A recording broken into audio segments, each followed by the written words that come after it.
اور اب بات کریں گے پیناما اور پینڈورا کے بعد ایک اور لیکس، بڑوں کی کشتیاں ڈوبنے لگیں، اربوں ڈالر کا کھیل تماشا، کہانی کے سینکڑوں کردار، سوئس بینکوں میں کس نے کتنا مال چھپایا، خفیہ اکاؤنٹس کی اب تک کی سب سے بڑی تحقیقات۔ Organized crime and corruption reporting project نے سوئس بینک کے 18,000 اکاؤنٹس کی تفصیلات شائع کر دیں۔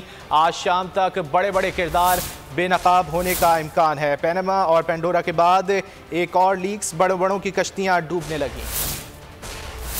سوئس بینکنگ سیکرٹس نے دنیا میں ہلچل مچا دی، بڑوں کا کچا چٹھا کھول دیا۔ سوئس بینکنگ کے 70 سال سے زائد کے بینک اکاؤنٹس کی تفصیلات جاری۔ Organized crime and corruption reporting project کی سب سے بڑی تحقیقات، OCCRP نے Credit Suisse bank account holders کے نام بتا دیے۔ OCCRP کے مطابق کریڈٹ سوئس بینک کے 18,000 اکاؤنٹس کی تفصیلات سامنے لا رہے ہیں۔ صدر قازقستان کے خاندان کے 70 ارب ڈالر سے زائد کے اثاثے نکلے۔ آذربائیجان کی طاقتور شخصیت کے بیٹوں نے منی لانڈرنگ سے لاکھوں وصول کیے۔ کریڈٹ سوئس میں منشیات، انسانی اسمگلنگ، منی لانڈرنگ، کرپٹ سیاستدانوں کے کھاتے سامنے آئے۔ جنگی جرائم، انسانوں پر تشدد اور ملوث افراد بھی کریڈٹ سوئس کے اکاؤنٹ ہولڈر ہیں۔ Organize crime and corruption reporting project نے 47,000 میڈیا آؤٹ لیٹس کے ساتھ مل کر تحقیقات کی۔ OCCRP نے کہا کہ ابھی تو صرف شروعات ہے، آنے والے دنوں میں سوئس سیکرٹس میں مزید انکشافات کیے جائیں گے۔